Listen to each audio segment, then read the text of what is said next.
स्वागत है आप सभी का हमारे YouTube चैनल में। और आज हम जो है पढ़ने वाले हैं सबसे पहला चैप्टर फोर्स। और ये जो बुक मैंने चूज़ की है ये बुक जो है आप देख सकते हो कि 2012 के लिए है, इन एंड आफ्टर। तो ये काफ़ी पुरानी बुक है। मैंने क्यों चूज़ की है उसका रीज़न मैं आपको अभी बता रहा हूँ कि इस बुक में जो है ना कि पहले इंट्रोडक्शन फोर्स के बारे में दिया हुआ है, जबकि अभी प्रेजेंट की जो बुक है उसमें बहुत सारे कंटेंट इसने निकाल दिए हैं। तो शुरू करते हैं फोर्स से कि word force commonly use to describe the causes of different motion. Force जो है कॉमनली यूज़ किया जाता है बहुत सारे causes of different type of motion कैसे होते हैं उसको डिस्क्राइब करने के लिए। A force produces acceleration in body on which it act and so it causes a change in this state of rest और a change in this state of motion of body. Force क्या करता है? Produce करता है acceleration body के अंदर जिसके ऊपर वो एक्ट करता है, यानी फोर्स जिस बॉडी पे एक्ट करेगा उसमें एक्सेलरेशन लेके आएगा। और एक्सेलरेशन क्या करता है? चेंज लेके आता है उसकी पोजीशन में, स्टेट के पोजीशन में या फिर रेस्ट की पोजीशन में, या फिर स्टेट ऑफ रेस्ट या फिर मोशन के पोजीशन में। यानी कि अगर वो मोशन में है तो स्टॉप हो कर सकता है, रेस्ट में आ सकता है, रेस्ट में है तो मोशन में।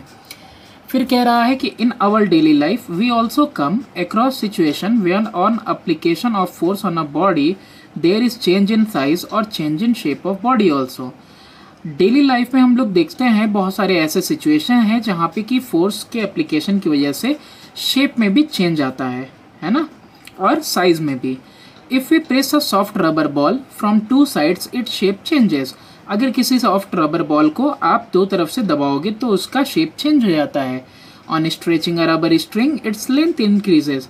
जब कोई रबर स्ट्रिंग हम लोग खींचते हैं तो उसका लेंथ बढ़ जाता है। Thus there the force causes a change in size और द शेप ऑफ बॉडी। तो इसीलिए फोर्स क्या करता है? चेंज लेके आता है साइज में और शेप ऑफ बॉडी में। इसीलिए देखो फोर्स की डेफिनेशन सबसे पहली, a force is that physical cause which changes or tends to change either the size and shape of the body or the state of rest or the state of motion of body। जितनी चीज़ें हमने पढ़ी वो सारी चीज़ें इसमें इसने gather कर दी कि फोर्स वो फिजिकल कॉज है जो चेंज करता है साइज या शेप बॉडी का, या फिर स्टेट ऑफ रेस्ट उसका चेंज कर देगा, या स्टेट ऑफ मोशन। अब इसके बाद यहाँ पे देखो दे रहा है कि काइंड ऑफ फोर्सेस, कितने तरह के फोर्सेस होते हैं। तो from the point view of application of forces, कि जो एप्लीकेशन है फोर्सेस के, they are classified in two categories. दो कैटेगरीज में हमने क्लासिफाई किया है। सबसे पहली कैटेगरी है हमारी कॉन्टैक्ट फोर्स की और दूसरा नॉन कॉन्टैक्ट फोर्स की। कॉन्टैक्ट फिजिकल टच में आना, नॉन कॉन्टैक्ट बिना टच के। तो पहला है कॉन्टैक्ट फोर्सेस दिया हुआ है।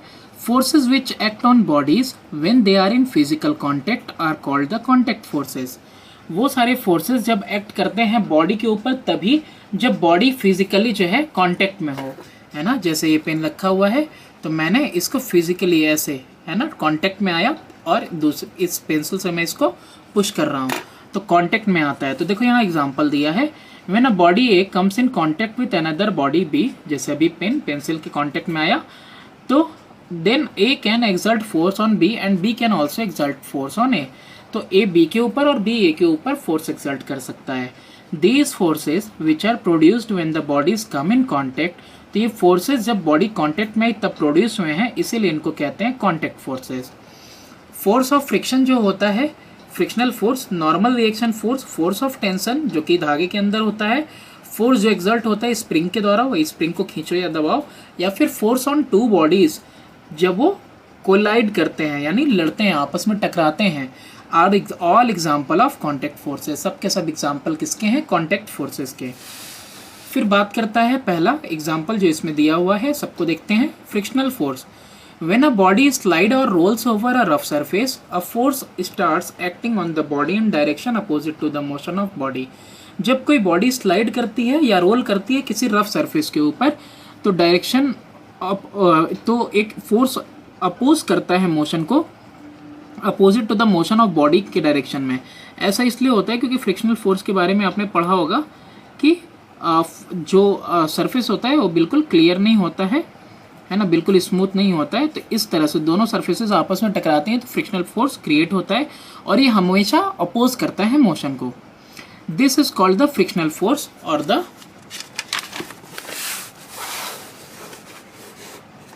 Force of friction.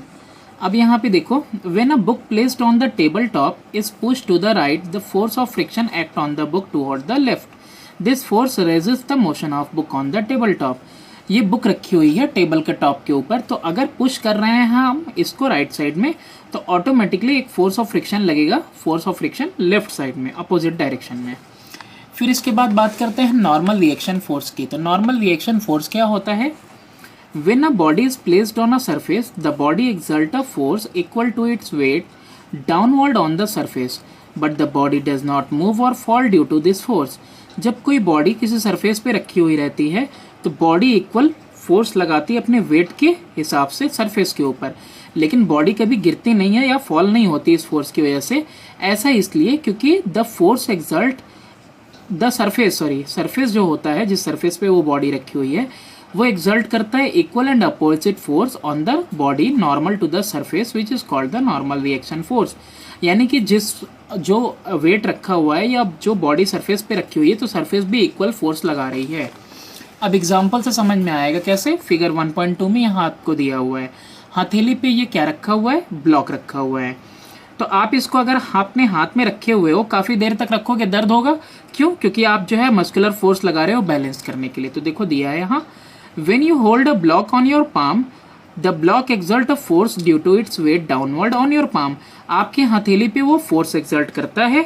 You have to exert a reaction force. आपको एक रिएक्शन फोर्स एक्सर्ट करना होता है upward on the block normal to the palm to keep the block in position. तो ब्लॉक को पोजीशन में रखने के लिए आप जो है फोर्स एक्सर्ट करते हो।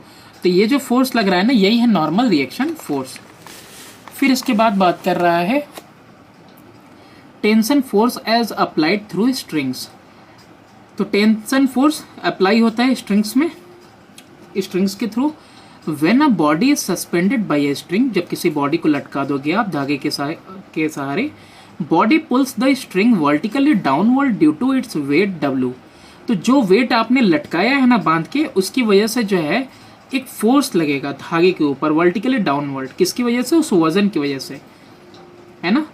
by a force which balances, अच्छा, and the string pulls the body upward by a force which balances the weight of the body। अब धागा भी क्या है? एक फोर्स ऑफ टेंशन लेगा ऊपर की तरफ, अपोजिट डायरेक्शन में। This force developed in the string is called tension force. अब वो धागा भी क्या करता है? बैलेंस करने के लिए, वेट नीचे जा रहा है तो वो धागा ऊपर की तरफ खींचता है वेट को इक्वल एंड अपोजिट से। तो ये जो फोर्स ऑफ टेंशन धागे में आया, इसी को कहते हैं टेंशन फोर्स। अभी यहाँ पे आपको एग्जाम्पल में दिया हुआ है, ये रहा आपका डायग्राम। अब इसमें ये देखो धागा लटक रहा है, तो देखो ये जो है डाउनवर्ड पुल कर रहा है। कौन डाउनवर्ड पुल करेगा? वेट हमारा डाउनवर्ड पुल करेगा। और ये धागा है, धागे के अंदर फोर्स ऑफ टेंशन आएगा अपोजिट डायरेक्शन में, है ना, जो इसको बैलेंस करने की कोशिश करेगा। ठीक है। On a body suspended by string from a rigid support, एक रिजिड सपोर्ट से हमने लगाया हुआ था। इक्विलिब्रियम में जो दो फोर्सेज होते हैं वो इक्वल होते हैं और अपोजिट होते हैं। If we cut the string slightly above the body, we see that the string moves upward with a jerk, showing that the tension in the string was upward. कहना ये चाहता है कि अगर आपने इस धागे को कट किया, तो ये तो नीचे डाउनवर्ड गिरेगा, लेकिन ये भी झटका मार के ऊपर जाएगा धागा। वो क्या दिखाएगा? फोर्स ऑफ टेंशन दिखाएगा, है ना। यानी वो भी खींच रहा था ऊपर की तरफ उसको, किसको? वेट को। अब इसके बाद बात करते हैं force exerted by a spring. A horizontally placed spring in its original loose form does not exert any force on the object attached at its end. अगर देखो A और B इन दोनों के बीच में आपने स्प्रिंग लगा रखा है और ज़रा सा भी इसके ऊपर पहले से कोई फोर्स वगैरह नहीं लगा हुआ है, तो ये कोई फोर्स पहले से भी ये जो है एक्सर्ट नहीं करता। लेकिन a compressed spring pushes away the object attached at its end। लेकिन अगर कॉम्प्रेस किया हुआ स्प्रिंग रहेगा, ऑलरेडी कॉम्प्रेस्ड रहता, उसको आप छोड़ते तो क्या होता? ये B और A दोनों दो साइड में अपोजिट डायरेक्शन में जाते, यानी ये जो इनके बीच में कॉम्प्रेशन था ये रेयर फ्रैक्शन में चेंज होने की कोशिश करता और ये इधर फैलता और ये इधर फैलता अपोजिट डायरेक्शन में। यानी कॉम्प्रेस्ड स्प्रिंग के अंदर फोर्स होता है, while a stretched spring pulls in the object attached at its end। अब अगर यही देखो, या तो दबा दिया तो जो है दोनों पुश हो रहे हैं, और दोनों को स्प्रिंग को अगर फैला देंगे तो दोनों बॉडीज A और B दोनों जो है स्प्रिंग की तरफ आएंगे। तो देखो ये फोर्स एक्सर्ट करता है। यानी कि स्प्रिंग के अंदर स्ट्रेच हुआ हो या कंप्रेस हुआ हो, फोर्स एक्सर्ट रहता है। तो आगे क्या कह रहा है, similarly keeping one end of a spring fixed, if its other end is either stretched or compressed, the spring is found to exert a force which is directly proportional to the displacement of the other end of the spring, that is elongation और compression।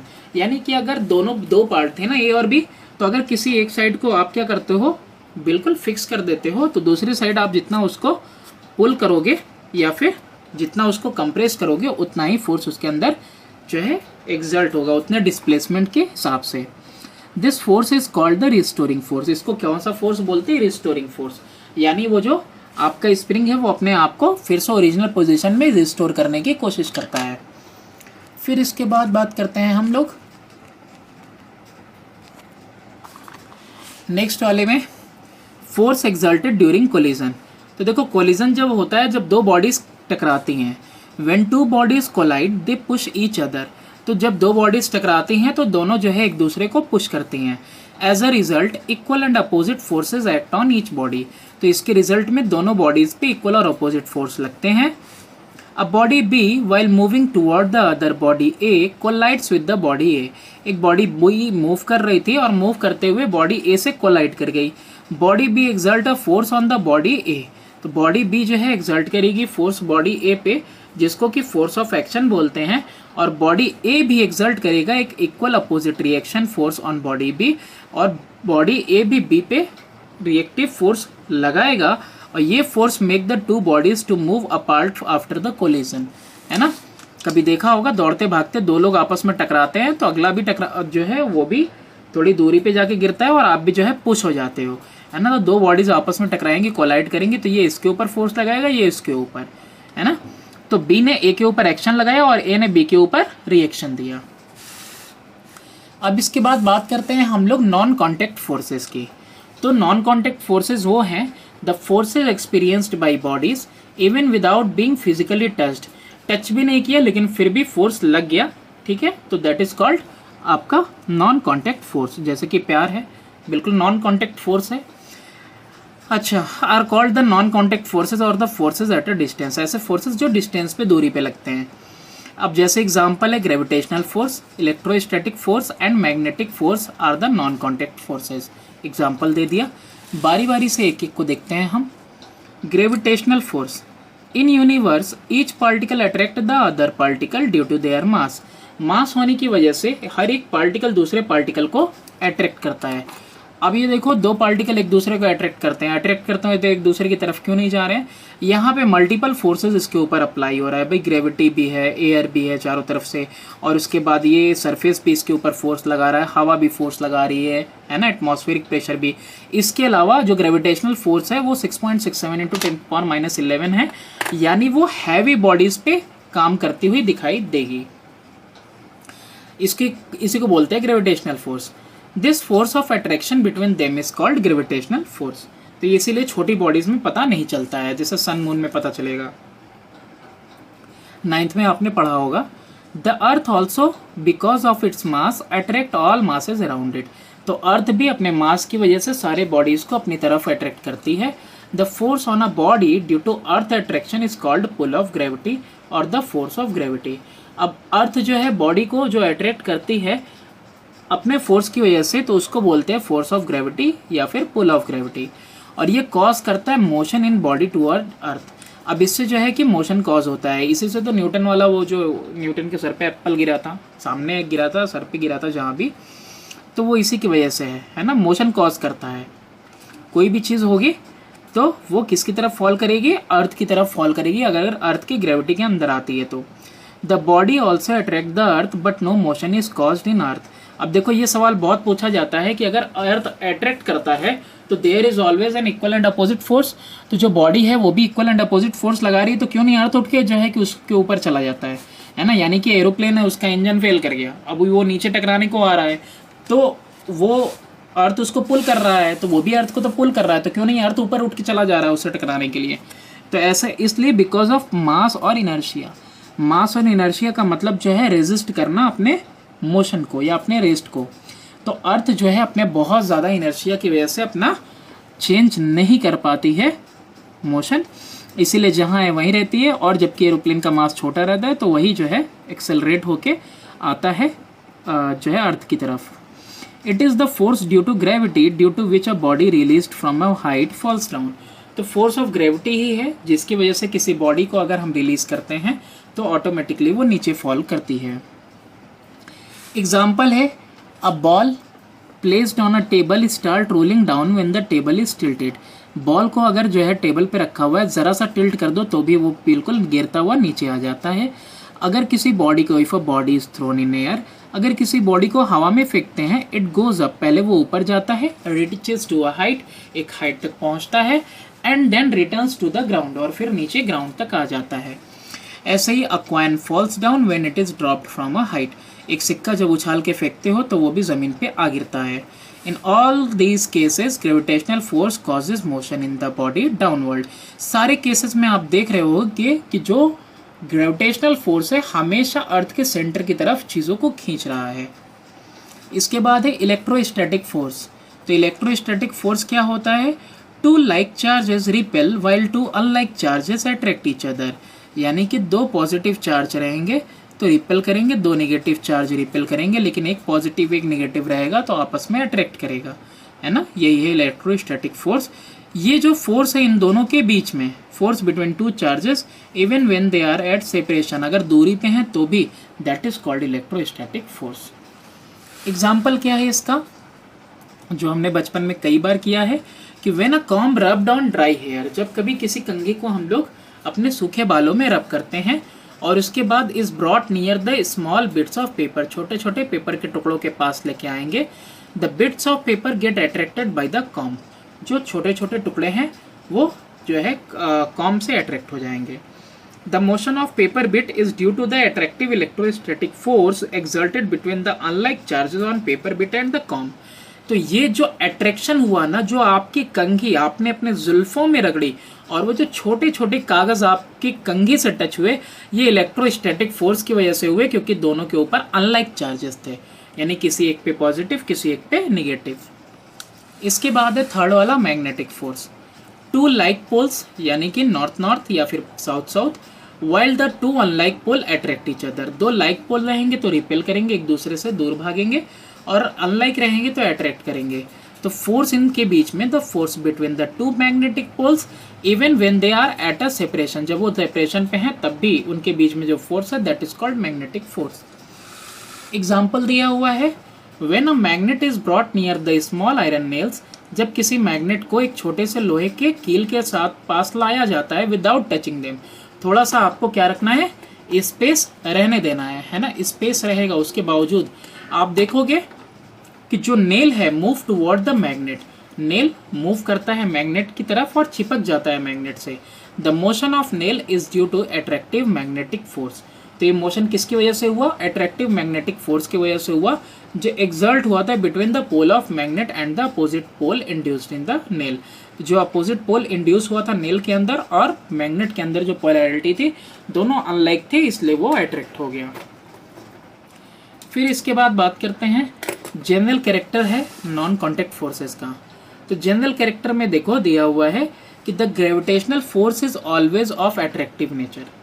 जो gravitational force होती है उसका एक ही nature होता है, single nature, कभी भी क्या करेगी, अट्रैक्ट करेगी। ऐसा नहीं जैसे कि इलेक्ट्रोस्टैटिक फोर्स रिपेल कर दे रहा है, इसके अलावा मैग्नेटिक फोर्स रिपेल कर दे रहा है, बिल्कुल नहीं। ग्रेविटेशनल फोर्स हमेशा अट्रैक्ट करेगा, while the electrostatic force and the magnetic force can either attract और रिपल्सिव। तो अब यहाँ पे कह रहा है कि बाकी दोनों जो फोर्स हैं वो रिपल्सिव हो सकते हैं, लेकिन जो आपका ग्रेविटेशनल फोर्स है हमेशा अट्रैक्ट करेगा। फिर इसके बाद है magnitude of non contact forces on two bodies depend on the distance of separation between them. It increases with the increase in separation and it decreases with the increase in separation. ये decrease होता है separation से और increases as the separation decreases. यानी कि जो non contact forces हैं, अगर उन दोनों के बीच में नॉन कॉन्टैक्ट फोर्सेस अगर दो बॉडीज पे लग रहे हैं, एक तरफ से दूसरी तरफ लग रहे हैं, अगर उनके बीच में सेपरेशन ज़्यादा है तो जो फोर्स होगा कम होगा, और सेपरेशन कम है तो फोर्स ज़्यादा होगा, यानी डिस्टेंस के इन्वर्सली प्रोपोर्शनल हैं। This forces vary inversely as the square of distance, है ना, यानी कि ये जो फोर्सेस हैं वो इन्वर्सली प्रोपोर्शनल हैं किसके, स्क्वायर ऑफ डिस्टेंस के। फिर उसके बाद for example if the separation between the charges is double the force between them becomes 1/4। अगर दो चार्जेस हैं पॉजिटिव नेगेटिव, उनके बीच में सेपरेशन को डबल करेंगे तो ऑटोमेटिकली डबल का स्क्वायर 1/4 हो जाएगा तुम्हारा उनके बीच में फोर्स। अब इसके बाद देखो फोर्स क्या क्या कर सकता है। इफेक्ट ऑफ फोर्स, तो इफेक्ट ऑफ फोर्स में देखो, a force can produce the following effect. एक फोर्स फॉलोइंग इफेक्ट लेके आ सकता है। It can change the state of rest और the state of motion of body. ये बदल सकता है स्टेट ऑफ रेस्ट को, यानी कोई रेस्ट में है तो उसको मोशन में ला सकता है। तो यानी इट कैन स्टार्ट और स्टॉप द मोशन, ये मोशन स्टार्ट कर सकता है या मोशन को स्टॉप कर देगा। It can change either the speed और डायरेक्शन ऑफ मोशन, ये चेंज कर सकता है स्पीड और डायरेक्शन मोशन का, या फिर दोनों एक ही साथ। अब इसके लिए एग्जांपल मिलेगा आपको, दोनों एक साथ, जैसे कि आप ले सकते हो कि बॉलर बॉल फेंकता है एक अलग स्पीड के साथ, फिर एक बैट्समैन उसको किक करता है अलग स्पीड के साथ। यानी बैट्समैन ने क्या किया कि जब किक किया तो डायरेक्शन भी चेंज कर दिया और उसकी स्पीड भी चेंज कर दी। अच्छा, सेकेंड है it can change the size और शेप ऑफ बॉडी। ये तो बैलून को दबा के देख सकते हो आप कभी भी, या स्प्रिंग को। फिर इसके बाद है पहला, force can change the state of rest और state of motion. Force change कर सकता है स्टेट ऑफ रेस्ट को और स्टेट ऑफ मोशन को। तो फोर्स कैन आइदर स्टॉप और स्टार्ट और stop the motion. Force start कर सकता है या स्टॉप कर सकता है मोशन को। When a body is applied on a stationary rigid body which is free to move, it begin to move in the direction of the force. कोई body है, ठीक है, तो अगर कोई बॉडी हमने ली है और ये फ्री है मूव करने के लिए, तो अगर हम इसके ऊपर फोर्स लगा रहे हैं तो जिस तरफ फोर्स लगा रहे हैं उस तरफ ये मूव करना शुरू कर देगी, ठीक है। Similarly a moving body can be stopped by applying a force. तो जैसे कि फुटबॉलर होता है, क्या करता है, फुटबॉल वो गोलकीपर फुटबॉल को रोक लेता है ना, स्टॉप कर देता है अप्लाई करके force in the direction opposite to it motion. तो मोशन में सामने से फुटबॉल आ रहा होता है तो ये क्या करता है, सामने से उसको रोक देता है, अपोजिट डायरेक्शन में अपना हाथ इस्तेमाल करके फोर्स लगाता है वो। फिर इसके बाद है एग्जाम्पल, समझाया हुआ है, एक एक चीज़ें हम लोगों को पढ़ के चलना है। The push exerted by a broom moves the rubbish, a ball lying on the ground moves it is kicked, ये तो बताया ही मैंने। A pull exerted by a horse making a cart move, वही घोड़ा गाड़ी जो चलती है तो घोड़ा जो है कि कार्ट को खींचता है। Pull exerted by steam engine move the train, तो पुल एक्सल्ट होता है स्टीम इंजन के द्वारा जो ट्रेन को चलाता है, और फोर्स ड्यू टू ग्रेविटी, यानी कि जो अर्थ का पुल है वो एप्पल को फॉल होने देता है, ये न्यूटन वाला है। और फिर उसके बाद एक फील्डर जो है ग्राउंड में स्टॉप करता है एक मूविंग बॉल को by applying a force with his hand, अपने हाथों से फोर्स लगा के रोक देता है बॉल को। अब बॉल थ्रोन अप, जब कोई बॉल ऊपर फेंकी जाती है तो स्टॉप हो जाती है एट अ सर्टेन हाइट, और फिर एक मोमेंट के बाद तुरंत वापस आती है ड्यू टू अर्थ पुल। फिर इसके बाद है बॉडी अगर मोशन में है ऑन अ सरफेस के ऊपर, तो अल्टीमेटली थोड़ी देर बाद रुक जाएगी, और वो रुकेगी किसकी वजह से, फ्रिक्शन की वजह से, है ना। जैसे कि हम काफ़ी देर तक पैडल मारे और उसके बाद छोड़ दें तो अल्टीमेटली कुछ ही देर बाद हमारी साइकिल स्टॉप हो जाएगी, हम ब्रेक नहीं मारेंगे तब भी, that is why just because of friction. From the above example हमने नोट डाउन किया, फोर्स जो है स्टार्ट कर सकता है या स्टॉप कर सकता है मोशन ऑफ अ बॉडी को, है ना। बॉडी अगर मोशन में तो स्टार्ट कर सकता है, स्टॉप कर सकता है। फिर इसके बाद नेक्स्ट देखते हैं हम लोग बी पार्ट में कि force can either change the speed और द डायरेक्शन ऑफ मोशन और both speed and direction of motion. ये हमने पढ़ तो लिया और क्रिकेटर का एग्जांपल भी दिया था बैट्समैन का। तो whether force will change the speed of motion और द डायरेक्शन ऑफ मोशन और both depend on the direction in which the force is applied. तो ये एक चीज़ बदलेगा, यानी सिर्फ डायरेक्शन बदलेगा या डायरेक्शन स्पीड दोनों बदलेगा, ये डिपेंड करता है कि किस डायरेक्शन में आपने फोर्स को लगाया है। A force can make a moving body to move faster if it is along the direction of motion. अब कोई चीज़ सीधे मोशन में जा रही थी और उसी के पीछे धक्का लगा दिया आपने, है ना, तो फिर वो क्या करेगा, वो और फास्टर मूव करेगा। While it can slow down a moving body if it is applied in a direction opposite to the direction of motion। अब देखो तुम खुद ही सोचो, आप साइकिल चला रहे हो और पीछे से आंधी चल रही है ना, आपको धक्का दे रही है, तो आप थोड़ा फास्टर जाओगे, और अगर सामने से बहुत तेज़ी से हवा चल रही है और आप आगे जाने की कोशिश कर रहे हो तो जाहिर सी बात है आपको धक्का महसूस होगा, आप स्लो डाउन हो जाओगे। तो यही चीज़ है। If force is applied perpendicular to the direction of motion, देखो यहाँ कह रहा है अगर फोर्स को perpendicular to the direction of motion लगाते हैं तो ये सिर्फ ना ही डायरेक्शन चेंज करेगी बल्कि if force is applied perpendicular to the direction of motion, ये सिर्फ अच्छा परपेंडिकुलर लगाएंगे तो सिर्फ डायरेक्शन चेंज होगा मोशन का, मूविंग बॉडी का। और अगर फोर्स को अप्लाई किया जाएगा इन एनी अदर डायरेक्शन, किसी और डायरेक्शन में परपेंडिकुलर के अलावा, तो वो चेंज करेगा दोनों चीज़ें, स्पीड और direction of motion of the moving body, की स्पीड भी और डायरेक्शन भी। एग्जाम्पल देखते हैं, एग्जाम्पल से समझ में आएगा कि कैसे सिंगल चीज़ चेंज होगी, यानी सिर्फ डायरेक्शन, और कैसे डायरेक्शन और स्पीड दोनों चेंज होगा।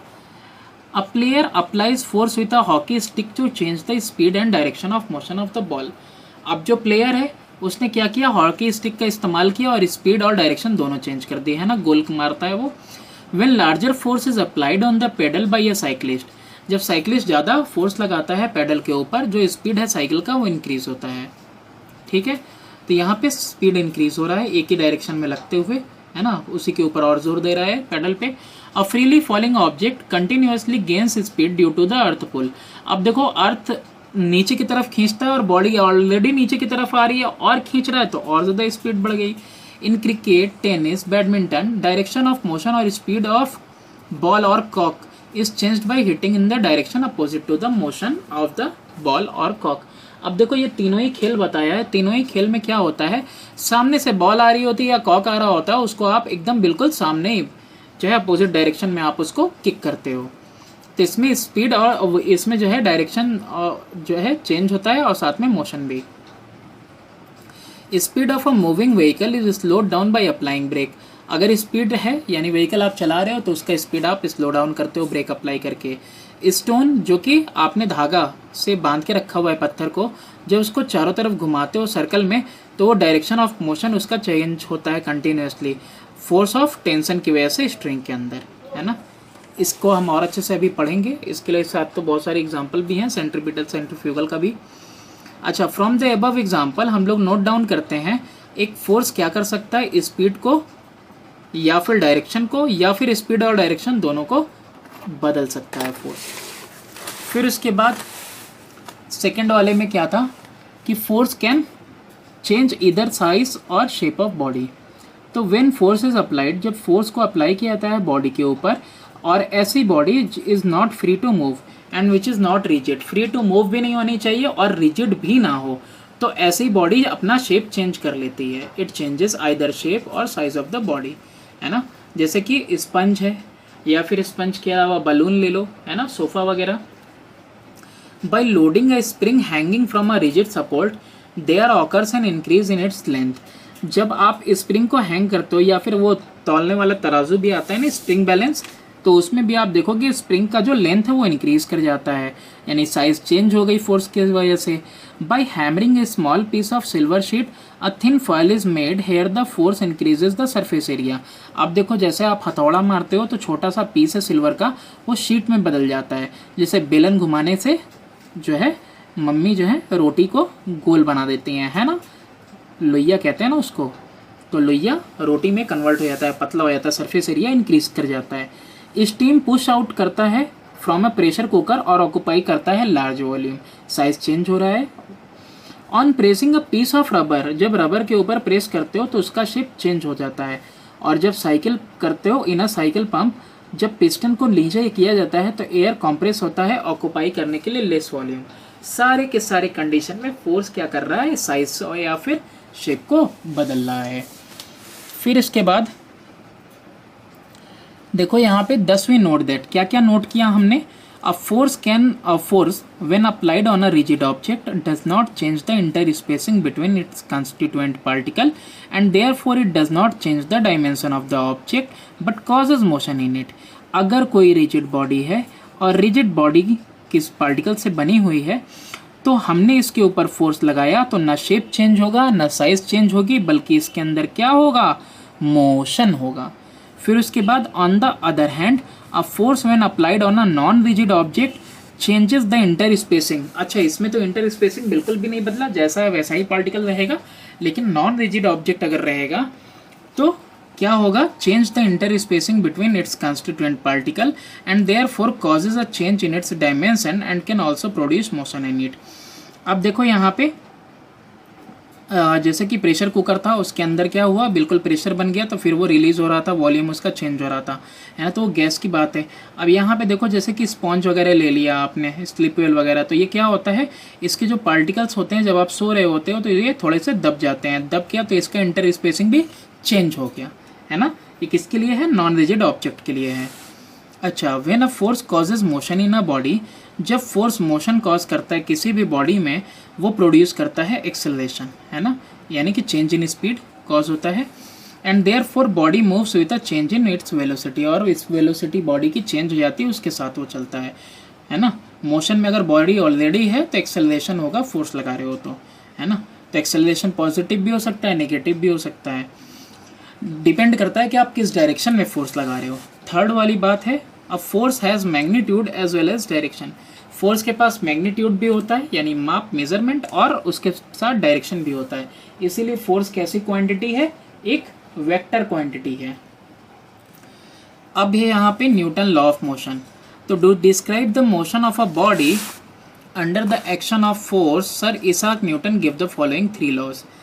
तो मोशन ऑफ बॉडी को डिफाइन करने के लिए एक्शन ऑफ फोर्स के अंडर में सर इसाक न्यूटन ने 3 लॉज दिए। पहला लॉ दिया कि a body continues to be in its state of rest or of uniform motion in a straight line unless an external force is applied on it.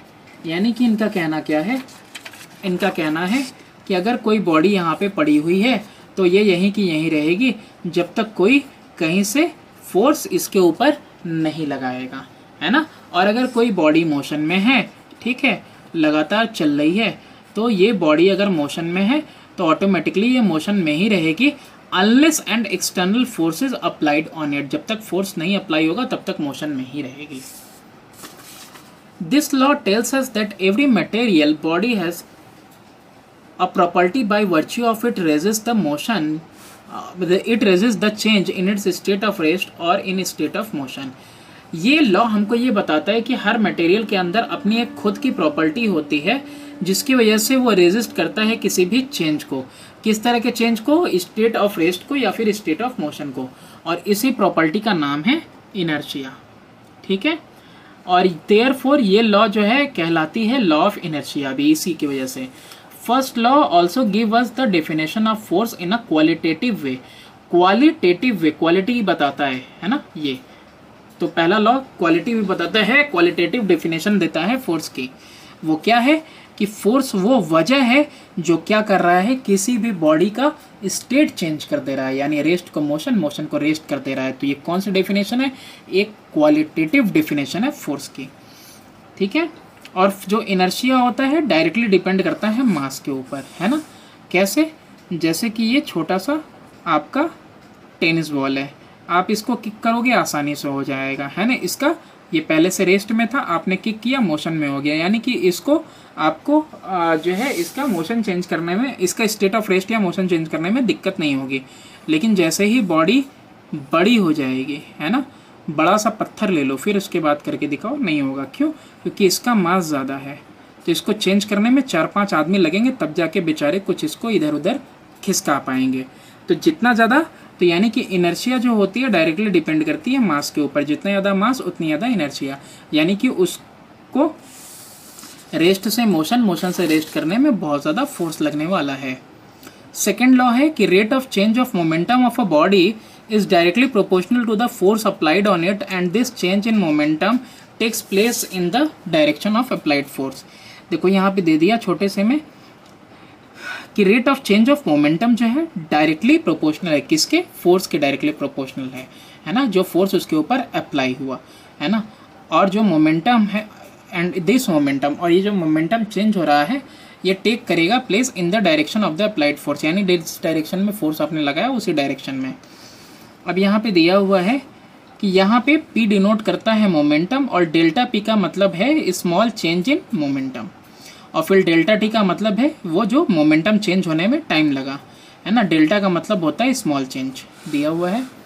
इसके बाद जो force need होता है स्टॉप करने के लिए एक मूविंग बॉडी को, depend not only on its velocity but also in its mass. जो फोर्स हम लगाते हैं किसी बॉडी को रोकने के लिए वो सिर्फ स्पीड पे नहीं डिपेंड करता है, स्पीड के साथ साथ मास पे भी डिपेंड करता है ना। सामने से कोई साइकिल वाला तेज़ी से आ रहा है, मे भी पॉसिबल है तुम रोक दो, लेकिन सामने से उसी स्पीड में ट्रक वाला आएगा तो नहीं रोक पाओगे। तो इसका मतलब वेलोसिटी के साथ साथ मास पे भी डिपेंड करता है। अच्छा, एक्चुअली जो force needed to stop a moving body, अच्छा both mass and linear velocity, actually जो फोर्स इस ज़रूरत होती है ना वो मास और वेलोसिटी दोनों का प्रोडक्ट होना चाहिए। The product of mass and velocity of the body, अब ये जो मास और वेलोसिटी का प्रोडक्ट होता है ना, P इक्वल टू mv, इसी को लीनियर मोमेंटम कहते हैं। ठीक, इन लीनियर मोशन, जो टर्म लीनियर मोमेंटम है उसको सिंपली मोमेंटम कहते हैं। लीनियर मतलब बिल्कुल सीधा, SI unit kg metre per second आगे देखेंगे।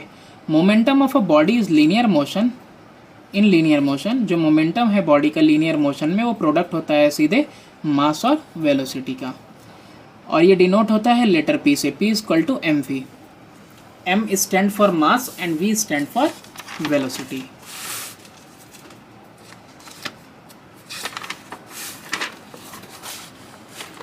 ठीक है, यहाँ पे दिया हुआ है P इक्वल टू mv।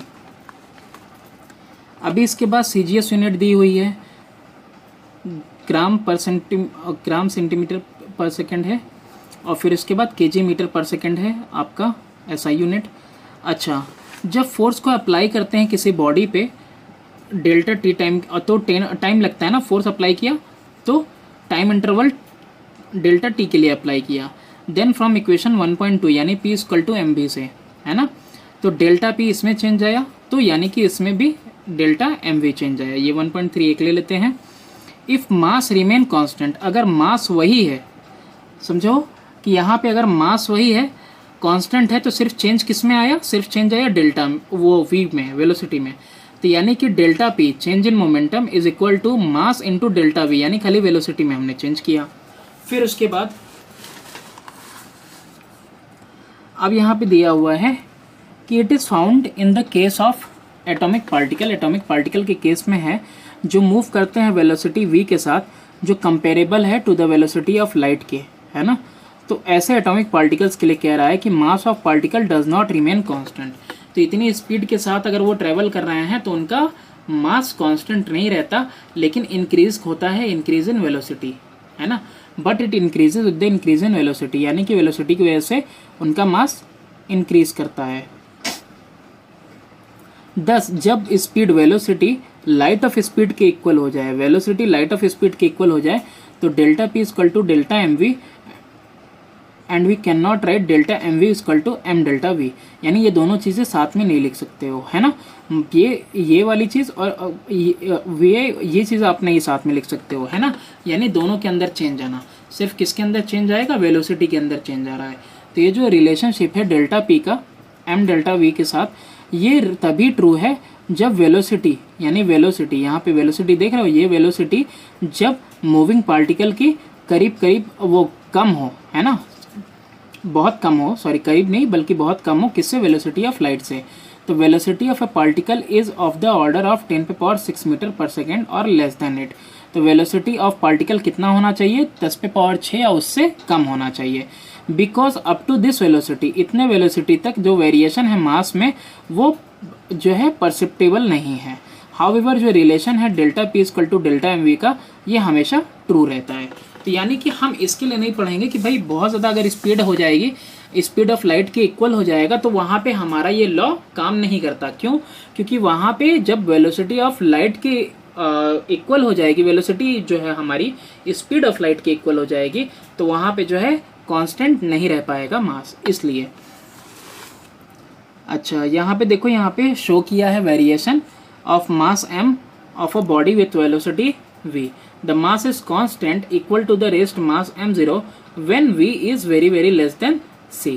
अब देखो वेलोसिटी अगर स्पीड ऑफ लाइट से बहुत कम है तो यहाँ पे देखो कांस्टेंट दिख रहा है, लेकिन जैसे ही वेलोसिटी जो है इंक्रीज करने लगी है तो इसका मास भी देखो इंक्रीज करने लगा है ना। यही चीज़ ग्राफ से दिखाना चाहता है।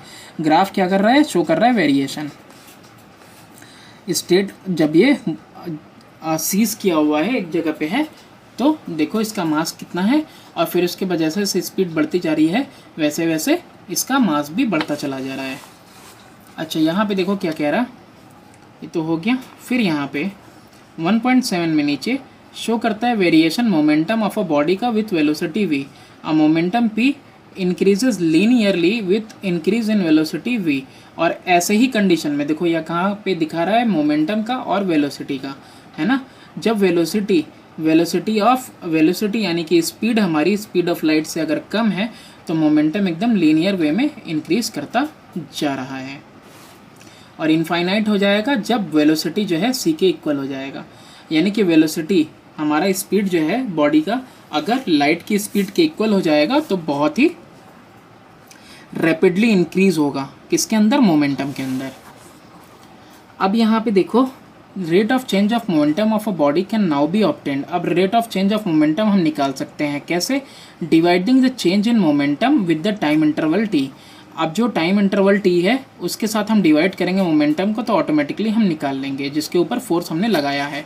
तो rate of change of momentum कैसे निकला भाई, जितना आपने चेंज किया और जितना टाइम के लिए आपने फोर्स लगाया था, यानी delta p by delta t. Delta p का मतलब p equal to m v, तो डेल्टा एम वी लगा दिया, p की जगह पे हमने एम वी लिख दिया और डेल्टा t की जगह डेल्टा t लिखा। व्हेन v इज c और m इज नॉट कांस्टेंट। अब जब v जो है वेलोसिटी स्पीड ऑफ लाइट की इतनी है और m कांस्टेंट नहीं है, लेकिन मास m कांस्टेंट है ना। अगर मास m कांस्टेंट है और अगर वेलोसिटी कम हो बहुत ज़्यादा तो क्या लिख सकते हैं, तो हम सिर्फ डेल्टा लगाएंगे v के ऊपर। किसके ऊपर डेल्टा लगाएंगे, सिर्फ v के ऊपर। यानी वेलोसिटी सिर्फ चेंज हो रही है, मास कांस्टेंट रहेगा। क्यों, क्योंकि यह हमारी स्पीड कितनी रहनी चाहिए वेलोसिटी, ये तब की बात कर रहा है जब वेलोसिटी हमारी 10⁶ से कम हो। उससे ज़्यादा रहेगी तो फिर नहीं, तो फिर डेल्टा दोनों के पास लगेगा, और नहीं तो सिर्फ मास कांस्टेंट रह जाएगा, सिर्फ वेलोसिटी के चेंज के लिए डेल्टा वी लगाएंगे अपॉन टी। यहाँ पे क्वांटिटी जो है delta V by delta T क्या है, rate of change of velocity है। ये तो जाहिर सी बात है ना, v minus U by T ही तो दिखा रहा है, delta V by delta T, है ना। यानी कि ये एक्सेलरेशन है, v minus U by T ही तो है ये। तो यानी कि rate of change in momentum delta p by delta t equal to m delta v by delta t लिया था, तो m delta v by t को क्या ले लिया हमने, a ले लिया, लिख लिया हमने acceleration. thus by Newton's second law of motion F is directly proportional to ma, mass into acceleration। नहीं समझ में आया, एक बार और दिख लेते हैं। Delta P change in momentum, तो कितने टाइम तक के लिए मैंने फोर्थ लगाया, तो चेंज इन मोमेंटम का मतलब हुआ मास इनटू वेलोसिटी। मास तो कांस्टेंट रहेगा अगर स्पीड ऑफ लाइट से कम है हमारा स्पीड, तो सिर्फ वेलोसिटी में चेंज होगा m delta v by delta T. अब ये जो m delta v by delta T है, डेल्टा v का मतलब क्या है, स्पीड में चेंज होना, यानी कि v माइनस यू, यही स्पीड में चेंज जिसको कहते हैं, अपॉन में t, है ना, इसको क्या कहते हैं, एक्सेलरेशन। बस यही एक्सेलरेशन यहाँ पे मैंने पुट कर दिया है, यानी delta p by delta t is equal to mass into acceleration. और मास इंटू एक्सेलरेशन को क्या कहते हैं, तुमको मालूम है कि इससे क्या पता चलता है हमको कि 10 Newton second law of motion क्या कहता है कि फोर्स जो है डायरेक्टली प्रोपोर्शनल किसके, मास इंटू एक्सेलरेशन के। बस यही आपको बताना चाहता है। अच्छा, अब यहाँ पे डायरेक्टली प्रोपोर्शनल है यानी डिपेंड करता है, तो यानी किसी वैल्यू के लिए, किसी के कांस्टेंट के लिए, यानी इक्वल करेंगे तो कोई के कांस्टेंट लगा देंगे के एम ए। अब यहाँ पे बोल रहा है कि के कांस्टेंट जो है प्रोपोर्शनैलिटी है, जिसकी वजह से इसको इक्वल किया गया 1 by choosing the suitable unit. Choose करके सुइटेबल यूनिट हमने चूज़ क्या किया, मास 1 kg, एक्सेलरेशन 1 और फोर्स 1 चूज़ किया, तो फ्रॉम इक्वेशन के भी 1 आ गया। तो इसके लिए हमने डायरेक्टली एफ इक्वल टू के की जगह 1 तो एम ए, तो force is equal to mass into acceleration आ गया। अच्छा, ये जो है सेकेंड लॉ ऑफ मोशन है। Since force and acceleration are the vector quantity, force और एक्सेलरेशन दोनों ही वेक्टर क्वांटिटी है, दोनों के अंदर डायरेक्शन होता है, तो न्यूटन का सेकंड लॉ जो है कि इस तरह का फॉर्म ले लेता है। दस acceleration in direction of force, तो एक्सेलरेशन जो होता है वो डायरेक्शन ऑफ फोर्स में है ना, ये बता रहा है। इट मे बी नोटेड, ये नोट किया जा सकता है कि फोर्स जो है इक्वल होता है मास इंटू एक्सेलरेशन के। ये न्यूटन का second law only in special case, only special case क्यों है, जब मास बॉडी का कांस्टेंट हो और वेलोसिटी जो है वेलोसिटी ऑफ लाइट से बहुत कम हो, तभी के लिए है। अगर स्पीड जो है वेलोसिटी स्पीड ऑफ लाइट की इतनी हुई तो फिर ये एप्लीकेबल नहीं है। ओके, फिर इसके बाद कह रहा है कि from Newton second law F = ma, ये कंक्लूड किया जा सकता है कि एक्सेलरेशन जो प्रोड्यूस हो रहा है in a body given mass is directly proportional to the force applied on it. यानी कि एक्सेलरेशन, अब देखो F = ma है ना, यानी ma, तो फोर्स डायरेक्टली प्रोपोर्शनल हुआ एक्सेलरेशन की भी, फोर्स डायरेक्टली प्रोपोर्शनल हुआ मास की भी। ठीक है, तो मास अगर रिमेन है सेम तो फोर्स जो है डायरेक्टली प्रोपोर्शनल होगा किसके, एक्सेलरेशन के। तो ये प्लॉट किया है ग्राफ। फिर उसके बाद acceleration produce by a given force, अगर एक्सेलरेशन जो प्रोड्यूस हो रहा है गिवन फोर्स से वो इन्वर्सली प्रोपोर्शनल होता है मास के, है ना। एक्सेलरेशन जो है इन्वर्सली प्रोपोर्शनल है मास के। और ये कैसे आएगा, अगर एक्सेलरेशन निकालना चाहोगे F = ma होता है तो A = F/m, तो देखो A is inversely proportional to m, है ना। बस यहीं से रिश्ता निकाल लिया और इसको बना दिया। Example of change in momentum due to change in mass, अगर हाँ देखो, इन रॉकेट, एक रॉकेट में फ्यूल जो होता है बर्न करता है, तो बर्न गैस जो है इजेक्ट होता है एक नोजल से, बहुत ही लार्ज वेलोसिटी, बहुत ही ज़्यादा स्पीड के साथ। जो मास होता है रॉकेट का, तो देयरफॉर ये डिक्रीज करने लगता है समय के साथ धीरे धीरे। अगर रॉकेट मूव करता है अप कांस्टेंट स्पीड के साथ, तो उसका मोमेंटम डिक्रीज करेगा, है ना, due to the decrease in mass, क्योंकि मास में भी डिक्रीज हो रहा होगा। और किसी भी इंस्टेंट पे जो रेट होगा चेंज ऑफ मोमेंटम का रॉकेट का, वो इक्वल होगा product of rate of decrease, यानी जितना डिक्रीज हो रहा है ना मास में उतना ही के इक्वल होगा, और वेलोसिटी ऑफ द रॉकेट के, है ना, mv, मोमेंटम = mv। ये प्रोडक्ट जो है मैग्नीट्यूड देता है ऑफ फोर्स, उस फोर्स का मैग्नीट्यूड देगा जो रॉकेट के ऊपर लग रहा है किसी भी समय में। और जो डायरेक्शन है फोर्स का रॉकेट के ऊपर अपोजिट होता है to the direction of ejecting gases. Actually में जो रॉकेट है ना does not move up with a constant speed, but it move with a continuously increasing speed.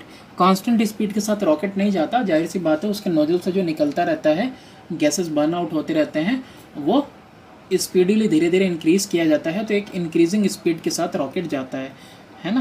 तो यहाँ पे कांस्टेंट स्पीड के लिए लिया गया है कि अगर कांस्टेंट स्पीड के साथ जा रहा है तो डिक्रीज करेगा मोमेंटम, लेकिन कांस्टेंट स्पीड के साथ जाता नहीं है। इसके बाद है यहाँ पे हमने देख लिया था F = ma, ma की जगह पे मैंने फिर से फोर्स रख दिया, ma की जगह पे बस डेल्टा P/Δt, यानी कि F × ΔT = ΔP, या फिर m∆v = mv - u, है ना।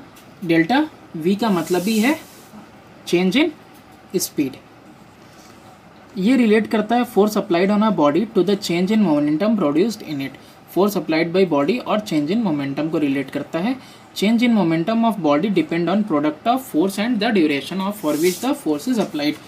तो जो चेंज है मोमेंटम में वो डिपेंड करता है प्रोडक्ट ऑफ फोर्स, कितना फोर्स लगाया और कितने ड्यूरेशन के लिए लगाया उस पर डिपेंड करता है। ये प्रोडक्ट कहलाता है impulse. If the same force is applied on two bodies of different masses for the same time interval, the momentum gained by both the bodies is same, although the lighter body moves faster than the heavier body.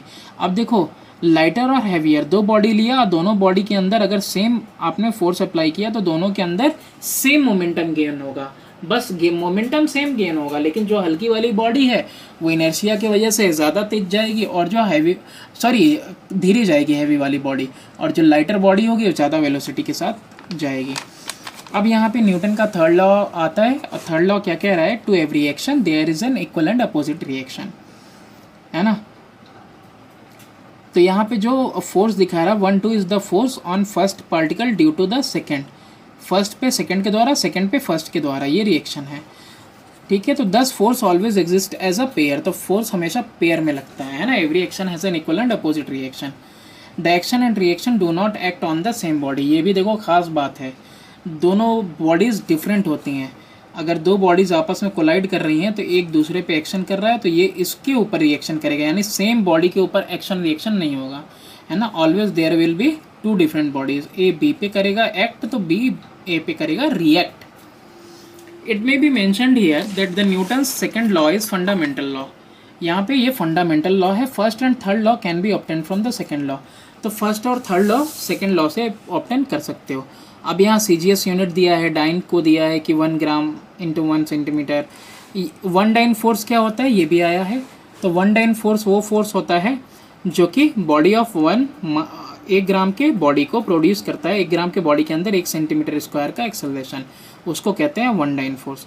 SI unit क्या है आपका kg metre per second square,